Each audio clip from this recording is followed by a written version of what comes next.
Okay, actually, maybe we are live now. I Meeting don't is now know. meeting is now streaming live on Facebook. So yeah, you are live.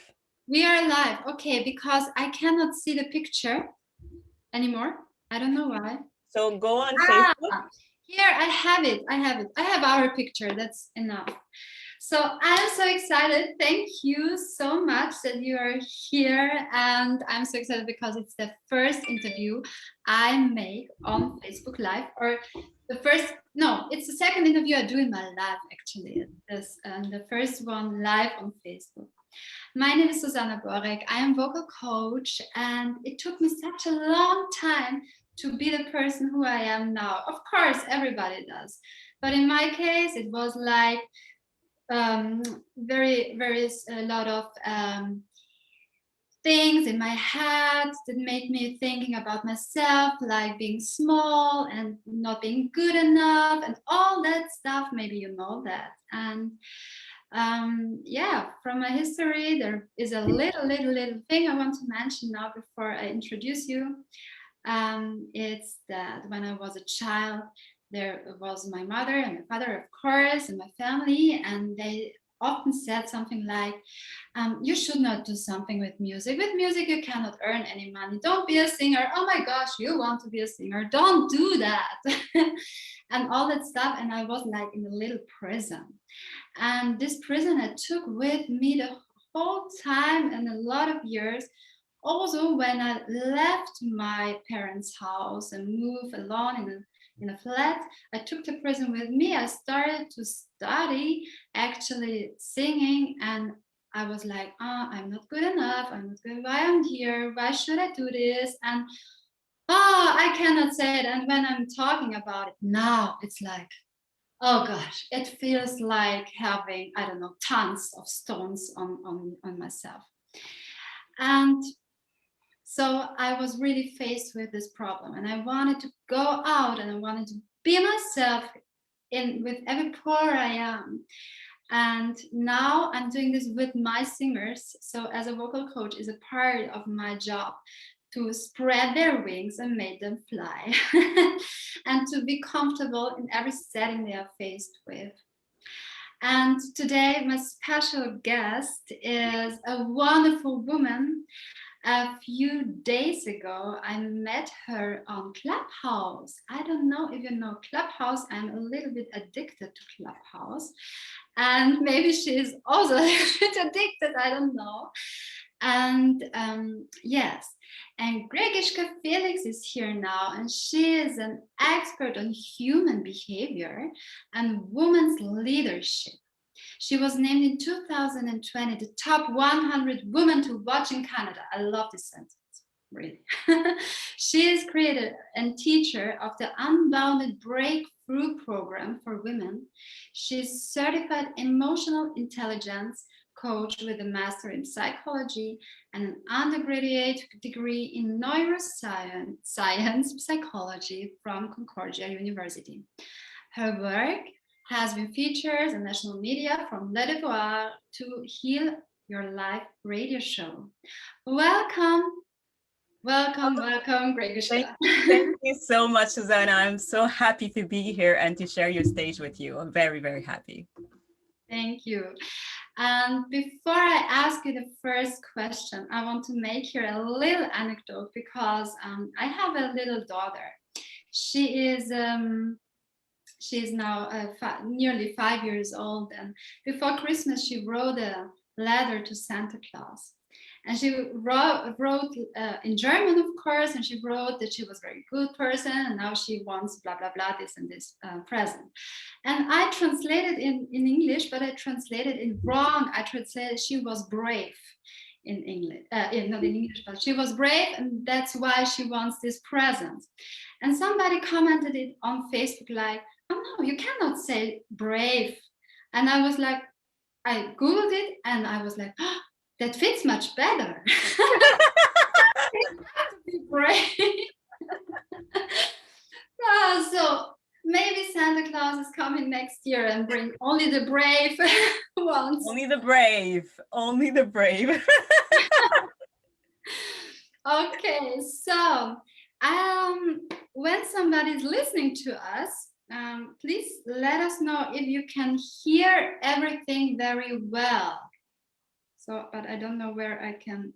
You can Ah, go directly on Facebook and you will be able to see everyone who is logging in live. So welcome everyone. Hi everyone. Very yes. happy to be here with Susanna. Okay, very well.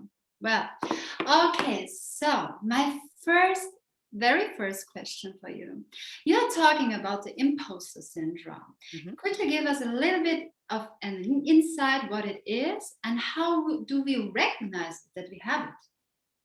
So that's a great question. So imposter syndrome is what I call the fraud mindset. So it's the false idea that we're not good enough, we don't know enough, we recognize that that other people's thoughts or belief or emotions are now our own. So it's all false. It's all in our brain, but because of the fact that it's either coming from past experience. So you were mentioning about your family saying, no, no, no, you can't succeed in as a vocal coach or succeed as someone who can sing and in the entertainment. But it's their truth, but it's not yours. But somehow as we grow up, because they are the first person who influences us, right? Our parents are our first influencers, and those voices starts crippling into your mind and they stay there. But I don't want to blame our parents because they teach us what they know, right? So there are the first one. Then there's the teacher. So whoever you had, whether it's the teacher and the peers and when you were younger, all these people have also their stories and their narrative, and that also cripples into your mind. So on top of your parents, you also have other people's influence who's like crippling and saying all those things that you're not good enough. Why would you do this? No one else is doing. And oftentimes imposter syndrome happens when you're the first in generation, the first who's not doing the same thing as everyone else, the first at school, the first at in your family, the first who graduated school, the first who is becoming an entrepreneur or a voice coach. It doesn't matter what type of, every time that you may create a change that it's not normal technically, imposter syndrome comes in. So and then afterwards, if it's not your peers, then there's the family internal system, which is I call the intergeneration system. So if your family has never spoken negative in your mind or in your life, but then the family of their family in the past, whether dead or alive, their words travels through times and stays from a cultural and generational perspective, and that becomes your truth. You have a choice to accept it or you have a choice to let it go. Wow. Yes, that sounds like the stones that I had before, that I mentioned before. And when you have this, because in my case, it was like I had that feeling, but I didn't really know how to deal with this feeling. Mm-hmm. So it was like studying and doing all the stuff. My teachers told me and so on and so on. But I was not really aware of this, that I am actually in this prison. Mm-hmm. So it took me a lot of time afterwards to work with that so that I can make this and jump out and be myself, like who I want actually to be. So how do we recognize it, that we have something like that? So there's a few traits. There's types and there's traits. So let's talk about the traits.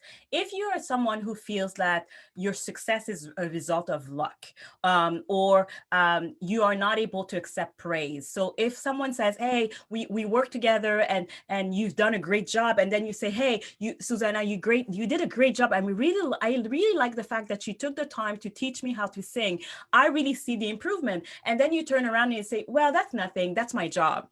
So you're not accepting the praise and the compliment automatically. I can also automatically see that you're not accepting external validation, or you're not allowing yourself to have internal validation.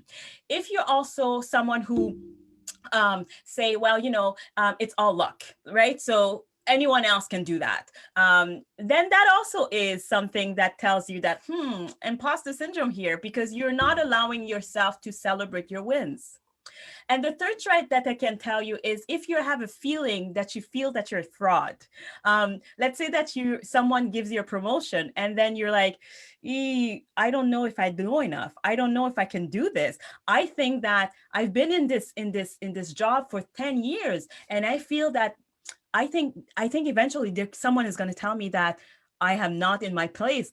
Someone's going to tell me that I need to be fired because I don't know what I'm doing. And yet you have the qualification, you have the experience, you have so many stuff that allows you to say you have the credential. Instead of applauding yourself, you're starting to think that no, someone's going to say that I'm a fraud because I feel like a fraud. Those are traits that gives you good hints that imposter syndrome is talking very loud in your mind. Oh, that is really good. That is really good. So all the listeners that are listening to this interview, write the sentences down. And if you have some of this, then you have this feeling. Okay, so tell me, Greguyschka, why are you personally that involved in this topic? Tell us your story about it. Well, I'm a former senior corporate manager. So I've used to lead teams in Philippines, in Canada, very successful team. And as I grew up, I started having the feeling that I felt like a fraud. I felt that maybe someone's going to realize that I don't know what I'm doing. But as I was climbing up the scale and I realized that no one seems to stop, but I was receiving the promotion, I was receiving the commission, I still felt that I don't feel good about this, right? I don't feel comfortable. And because I didn't see anyone that looks like me at another level, so I figured that I was going to break the glass ceiling and allow other people to see someone who's successful, a black woman in Canada at a high level position in the corporate world. However, what happened is that eventually I started having female leaders who didn't feel very comfortable with me going up. So I hit something that's called depression and anxiety, and I stopped walking. So I was temporarily diagnosed with paralysis. So I wasn't able to walk anymore. And as I started working on my mind and looking into the behavioral that is attached to your thoughts and your emotions, I realized that I needed to work on myself. And so that back then I realized that I'm suffering from imposter syndrome because of the environment that started telling me or justifying what I actually thought that I was, which is I'm an imposter in a position that is high. And then here this group of women, which is my environment, who for their personal reason decided that I was not a fit for them, not for the role, but for them, because I wasn't. And so I believe their truth.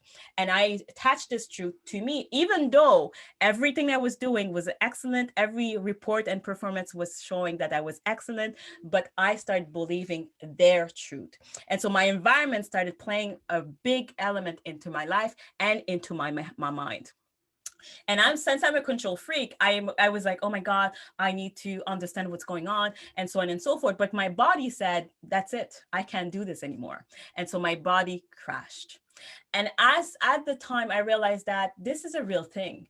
Imposter syndrome can create anxiety. It can create depression. It can create burnout, and also body deficiency, because your physical ailment might be imposed by what's going on, right? So your environment influences everything that you are. So I'm very passionate about helping women and men get through their imposter syndrome so that they can succeed and stop believing what is going on into their head, or even the voices in their environment, so that they can succeed in every area of their life, their finance, their personal, professional lives.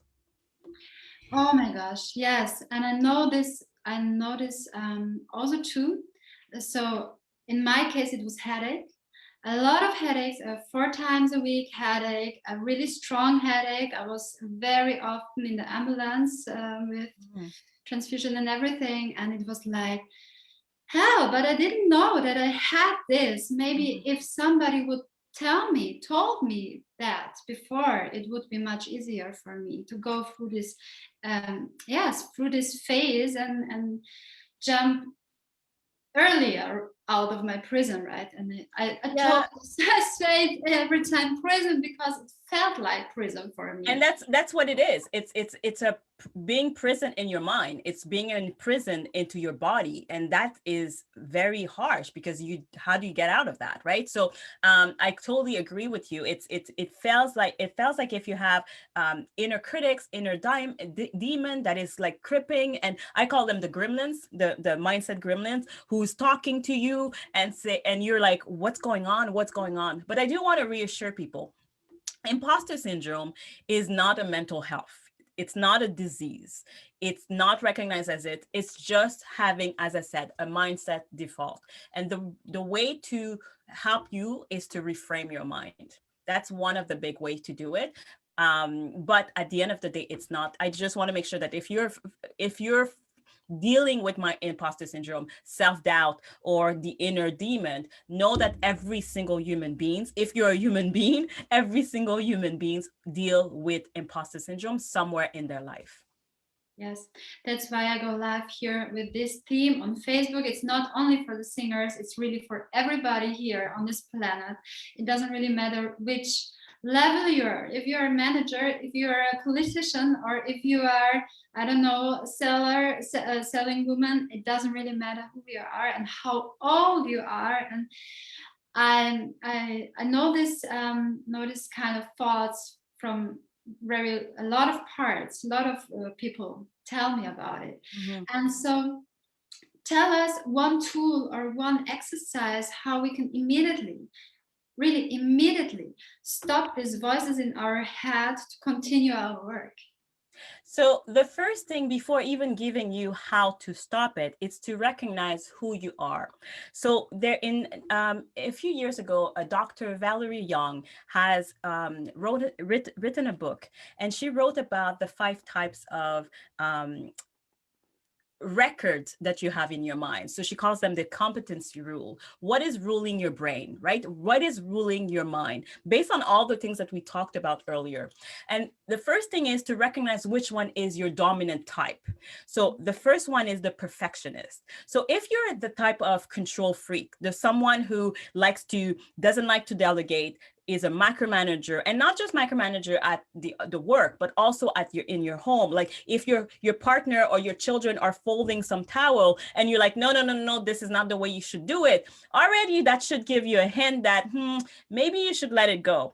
If you're like washing dishes or doing cooking, and then someone comes and help you and you're like, no, this is not how you should be cooking some rice, then already you could see that you have to let go of some of that, because that is one element of imposter syndrome. Because if you are too much in control, then you cannot let go. The second trait that the rule book she talks about is the perfectionist, right? No, I spoke about the perfectionist. Sorry, the superwoman. The superwoman is the type of person. Ask yourself this: do you stay later at the office, or now that we're home, working and even past the time, just to perfect everything, just because you know you can do it, just because you know you want to excel. Excelling is great, but there's a time where you have to say stop. Right? If you have to do everything, you want to be the mom, the super mom, the super wife or husband, the superhero in every single thing, even at work, then that should tell you that maybe your imposter syndrome is based on superhero. If you are someone that likes to say that, hey, this is a piece of cake, I can do this all anytime, we call that the natural genius, right? So one question that you should ask yourself is, are you used to excelling without effort? Like did you say where your parents or your peers said, hey, you are a straight A student, you're a genius, you're a straight A's, you're gold stars, were you always praised when you were a kid? That also plays into your head, because now you have to move past this, try seeing yourself as a work in progress and not just like, oh, I need to succeed the first time. Okay. And then the fourth one is the soloist, is someone that is very individualist, is someone that is very independent, doesn't want to have any help, has a hard time collaborating with other people. Already, that's also a sign of imposter syndrome. And then the last one is the expert. And the question that you have to ask yourself is, do I fear being exposed as inexperienced or unknowledgeable? I don't know enough. Is that always something that goes with you? I don't know enough. So first is identify what's the rule book that is running into your head. If it's, and you might say, well, Greguyschka, I think that it's all 5 or 3 out of 5, but you have, and I agree, you could, but there's one that is dominant, the one that you fall, that's your default book, right? So once you know that, then you could start looking into, how do I reframe this? How do I reframe my mind so that I can be excellent and I don't let the imposter syndrome rule my book, rule my life? The first thing is acknowledge your goods and your bad. Acknowledge your success. Own your skills and your capabilities. Truly own all the hard work that you have done. That is one of the biggest thing, because if you're not comfortable with that, then you're going to like one of those 4 books or one of those 5 books, rule yourself. The second one is kill the fraud mindset. It's like, get comfortable with the praises, get comfortable with the acknowledgement, acknowledge your wins, check in with yourself, make sure that, hey, I have done a good thing there. I have allowed this person doing their job and I finish on time, or I didn't finish. It's okay, right? So those are the things that allow your mind to reframe, and then do something that we call brain priming, which is at night, start telling yourself positive stuff, and like for 5 minutes. And then in the morning, you do the same thing. The first thing that you do in the morning, you say, I am great. I am enough. I believe in myself. Even if you're like, ha, ha, ha, ha, ha, this is not true. It's okay. Just do it. And then in 90 days from now, if you're constantly doing it in the morning before you wake up and at night, before you fall asleep, your brain is going to register the information and it's going to condition your brain to say, okay, I now believe her, I now believe him, she's serious about wanting to change the way things are doing, or the way she perceives things. So those are a few tips that I can offer you right now on your stage. But it's initially figure out which book is ruling your brain. Yeah, in my case, it was number 4. I always wanted to reach the goal now, and it was not possible. I had to accept really this process and give me this time it really needs. And this is also very important for every singer in this world, on this planet. There are so many vocal coaches saying, oh, in 3 weeks you can. No, you cannot. It's not possible. We have a process and we have to go through it and all this stuff. And yes, I am Greguyschka, thank you for answering these 3 questions. And to our audience now who is watching, and there are a few people watching now, so if you have any questions to Greguyschka, please, or to me, or to myself, it's also okay. I'm talking about my life very, very open, so it's okay for me. And you can ask anything now. I see it on my iPhone actually now. So if you want to ask any question, you can do it now. And maybe in the time where someone is thinking about a question, maybe tell us what do you offer? What are your programs? So I have a program that's called the Unbounded Breakthrough Program. So it allows men and women to conquer the imposter syndrome, and also be able to break through whatever is blocking them. So not just the mind. So we always start with the mind, mastering the mind. Then we break through about the things from your past. So if you had issues with your family, or their stories are still having a big impact on you and it actually refrain you from moving forward, we deal with that. And then also creating your identity, that identity blueprint. Who are you? Are you able to answer that question? Who are you? And then so it's a three level program. And so at the end, it's to help you lead.